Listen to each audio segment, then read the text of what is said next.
شاید اسی لیے اللہ کریم نے آخری کتاب قرآن مجید کو عربی زبان میں نازل کیا۔ عرب اپنی عبادت گاہ کو اسلام سے پہلے بھی مسجد ہی کہا کرتے تھے۔ عنوان: عرب کی تہذیب۔ علم کا معیار شاعری تھا۔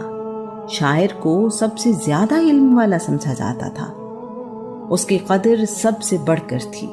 شاید اسی لیے رسول اللہ جب قرآن مجید سناتے تو عرب اسے شاعری کہتے تھے۔ شاعر اپنا سب سے اعلیٰ کلام کعبہ میں لٹکا دیا کرتے تھے۔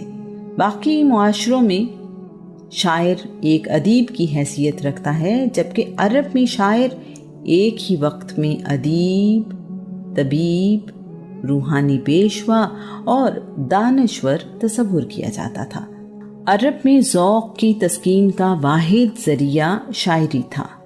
ان کے ہاں تاریخ بھی شاعری میں ہی ملتی ہے۔ خوشی، غمی، نیک بختی، شادی یا موت اور صلح یا جنگ، ہر موقع کے لیے شاعری موجود تھی۔ ہر شخص شاعری نہیں جانتا تھا، جس کی وجہ سے شاعر بہت عزت پاتے تھے۔ مشاعرے عام منعقد کیے جاتے تھے اور بہترین شاعر کو خوب نوازا جاتا تھا۔ اس دور میں شاعر ہوا اور پانی کی طرح زندگی کا لازمی حصہ تھا۔ جنگوں میں بہادری کی تعریف اور دشمن کی برائیاں شاعر ہی کیا کرتے تھے۔ شاعری کرتے ہوئے ساکت حروف کا استعمال بھی عام تھا۔ قرآن مجید میں بھی ساکت حروف کسی سورہ کی ابتدا میں استعمال ہوئے ہیں، جیسے الف لام میم، کاف ہا یا عین صاد۔ اسی لیے اس زمانے میں کسی نے اس بات پر اعتراض نہیں کیا۔ اس زمانے میں آج جیسے سکول نہیں تھے، سب لوگ اپنے والدین اور قبیلے کے لوگوں سے ہی سیکھتے تھے۔ یہ کوئی عجیب بات نہیں تھی۔ قسم اٹھانا اور قسم اٹھوانا عرب کا عام رواج تھا۔ کسی چیز پر زور دینے کے لیے یا اہمیت بتانے کے لیے عرب قسم اٹھایا کرتے تھے۔ شاید یہ عربی زبان کا حسن ہے۔ سود خوری عام تھی۔ تجارت میں اہل عرب بہت سمجھدار تھے۔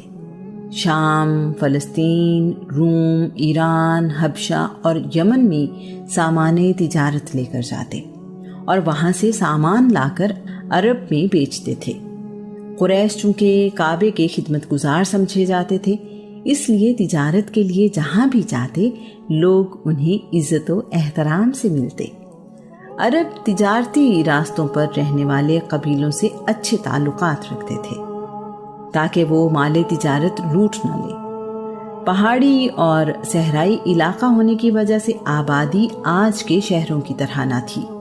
لوگ چھوٹی چھوٹی ٹولیوں میں رہتے تھے، جہاں پانی یا سبزہ دیکھتے وہیں رہنا شروع کر دیتے۔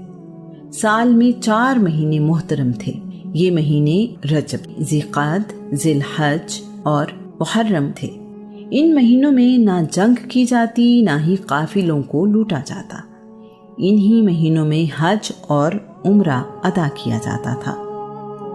کوئی مرکزی نظام تھا، نہ کوئی مرکزی حکومت۔ ضرورت پڑنے پر قبائلی سردار اکٹھے ہو کر فیصلہ کرتے۔ یہ فیصلے انہی معاملات پر لاگو ہوتے جن کے بارے میں فیصلہ کیا جاتا تھا۔ باقی معاملات کے لیے قبیلے اپنا فیصلہ کرنے میں آزاد ہوتے۔ دور دور کے شہروں کو الگ ملک تصور کیا جاتا تھا۔ یہ تصور آج کے ملک کی طرح نہیں تھا۔ اس زمانے میں شہر، ملک اور بر اعظم آج کے معنی میں نہیں تھے۔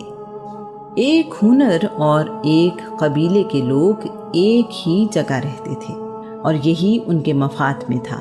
اس طرح وہ اپنے آپ کو محفوظ سمجھتے تھے۔ چوری کرنے کی سزا اس زمانے میں ہاتھ کاٹنا تھی۔ یہ سزا الہامی کتاب زبور کے حکم کے مطابق تھی۔ عرب بہادروں کے بڑے قدردان تھے۔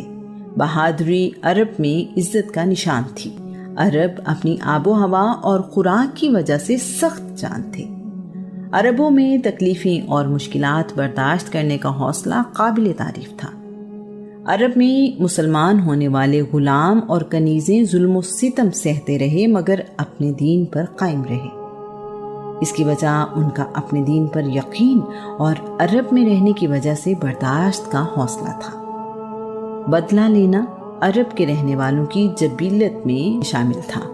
وہ بدلہ لینے کا کوئی موقع ہاتھ سے جانے نہ دیتے تھے۔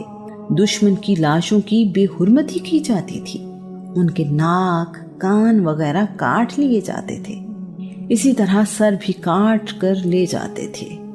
وہ لوگ قتل کرنے کے بعد قتل کیے جانے والے کے اعضاء یادگار کے طور پر اپنے پاس رکھتے تھے۔ اس زمانے میں اونٹ کی قیمت 400 درہم تھی، بھیڑ کی قیمت 40 درہم، یعنی ایک اونٹ قیمت میں 10 بھیڑوں کے برابر تھا۔ بکری کی قیمت 25 درہم سے زیادہ نہیں تھی۔ مکہ میں گندم کی روٹی یا نان نہایت قیمتی اور نایاب شے تھی۔